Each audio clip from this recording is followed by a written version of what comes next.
Hello बच्चों, welcome back to DP sir classes. आज की क्लास में हम आपको क्लास 10th का एक क्वेश्चन करवाने वाले हैं, जो कि है question number 7, some application of trigonometry, chapter number 9 से। क्वेश्चन कह रहा है from a point on the ground, ground के किसी पॉइंट से, यानी कि मान चलिए ये ग्राउंड है, उसका एक पॉइंट आ गया ये। The angle of elevation of the bottom and top of a transmission tower. एक ट्रांसमिशन टावर है आपके पास, फिक्स है वो कहाँ पर, at the top of 20 metre high building. एक बिल्डिंग है आपके पास, मान के चलिए एक बिल्डिंग है ये रही, ठीक है, ये बिल्डिंग है, ये आपके पास बिल्डिंग है, और बिल्डिंग के टॉप पर बोला ना transmission tower fix at the top of 20 metre high building. इस बिल्डिंग के टॉप पर एक ट्रांसमिशन टावर है, ठीक है, और ये क्या हो गया हमारे लिए, टावर। एक बिल्डिंग हो गई और बिल्डिंग के ऊपर टावर, जैसे हमारे फ़ोन के टावर्स होते हैं वो बिल्डिंग के ऊपर बने होते हैं, इसी प्रकार से एक बिल्डिंग के ऊपर एक टावर लगा हुआ है, ठीक है। क्वेश्चन कह रहा है from a point on the ground, ground के किसी पॉइंट से, ये पॉइंट है हमारे पास, the angle of elevation of the bottom and top. Angle of elevation बन रहा है बॉटम पर, ये टावर का क्या है, बॉटम, और उसके टॉप पर, टावर के टॉप पर और टावर के बॉटम पर लिखा हुआ है, देखो ध्यान से। From a point on the ground the angle of elevation of the bottom and top of transmission tower. Transmission tower के बॉटम पर और टॉप पर दो एंगल बन रहे हैं, at the top of, fix at the top of 20 metre high building, जो कि फिक्स है 20 मीटर हाई बिल्डिंग के लिए। तो यानी कि बिल्डिंग की जो डिस्टेंस आपको दे दी है, बिल्डिंग का डिस्टेंस आपको दे दिया है 20 मीटर का है। बिल्डिंग का डिस्टेंस कितना दे दिया आपको, 20 मीटर का। आर 45 एंड 60, 45 एंड 60, अच्छा 45 किसका होगा और 60 किसका होगा। देखो क्वेश्चन में क्या कर रखा है, बॉटम को पहले लिखा था और टॉप को बाद में लिखा था।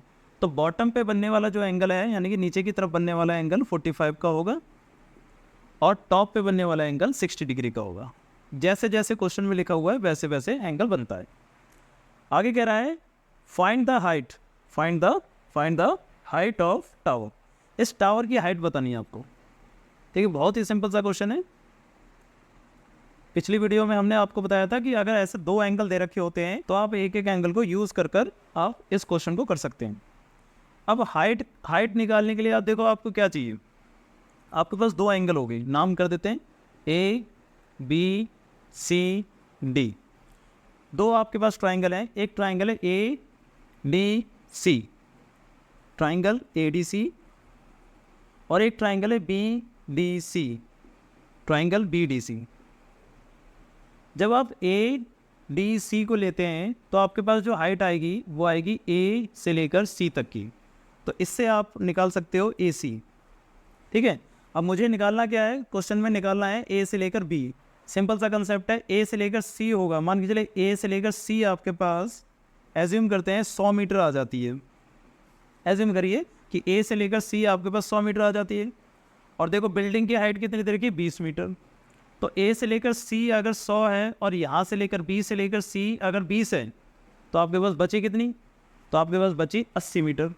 कैसे निकालेंगे, पहले ए सी की वैल्यू निकालेंगे आप, ये तो मैंने ऐसे ही एग्जाम्पल ले लिया। सबसे पहला काम होगा आपका ए सी की वैल्यू निकालना, और फिर ए सी की वैल्यू में से इस 20 मीटर को माइनस कर देंगे सीधा सीधा, तो आपके पास क्या आ जाएगा, ए बी की वैल्यू आ जाएगी। तो क्वेश्चन के अनुसार आपको गिवन क्या कहते रखा है, गिवन है आपके पास height of building, height of building जो कि दे रखी है आपको बी सी 20 मीटर। और क्या गिवन है, और आपको एंगल गिवन है, तो एंगल तो हम बाद में भी निकाल देंगे। तो सबसे पहला काम है आपके पास क्या निकालना, ए से लेकर सी तक की वैल्यू को निकालना सबसे पहला आपका काम है। अब देखिए ए सी जो है वो कौन से ट्राइंगल में आ रहा है, ए डी सी, ए सी हो जाएगी परपेंडिकुलर। अच्छा, परपेंडिकुलर को निकालने के लिए या तो आपके पास हाइपोटेन्यूज होनी चाहिए या तो बेस होना चाहिए, तो इसमें कुछ भी नहीं है। तो फिर क्या करेंगे, तो फिर आप सबसे पहले ये देखेंगे कि इन दोनों ट्राइंगलों में क्या कॉमन है आपके पास। तो इन दोनों ट्राइंगलों में जो कॉमन है वो है बेस। तो बेस जो है DC है, तो बेस जो है इस वाले ट्रायंगल के लिए यानी कि छोटे वाले ट्रायंगल के लिए भी DC है और बड़े वाले ट्रायंगल के लिए भी DC है। तो छोटे वाले ट्रायंगल से क्या DC को फाइंड किया जा सकता है? हाँ, किया जा सकता है, क्योंकि छोटे वाले ट्रायंगल में परपेंडिकुलर आपको दे रखी है और बेस आपका निकल सकता है और एंगल आपको दे रखा है। तो सबसे पहले आप कौन से ट्रायंगल को लेंगे? छोटे वाले ट्रायंगल को, यानी कि BDC को।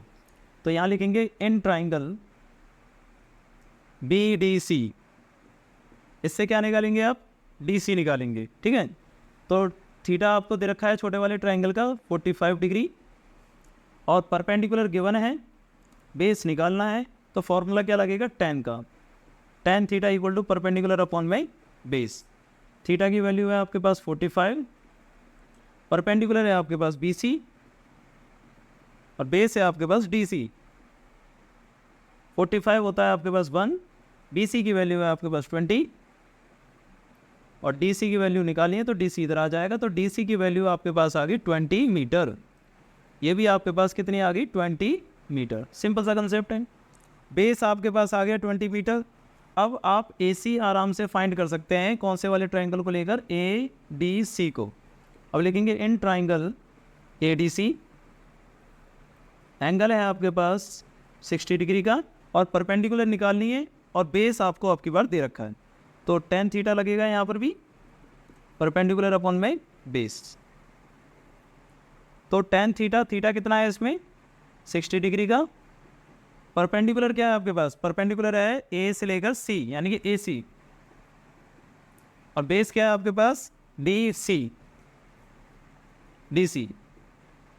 tan 60 क्या होता है आपके? √3। AC की वैल्यू क्या है आपके लिए? तो देखिए, आपको जो टावर की हाइट निकालनी है, टावर की हाइट है हमारे लिए, हमने एज्यूम कर लिए h, तो AC को पूरे को हम लिख सकते हैं h+20, लिख सकते हैं ना।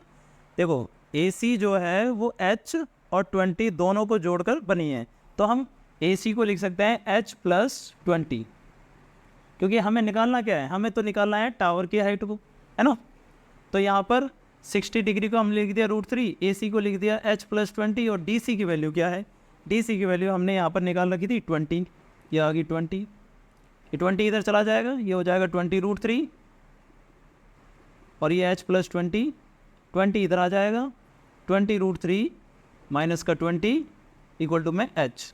अब देखिए इसमें से कॉमन क्या है? 20, तो बचेगा क्या? √3 माइनस का 1 इक्वल टू में h। यानी कि हाइट जो है आपके पास, हाइट ऑफ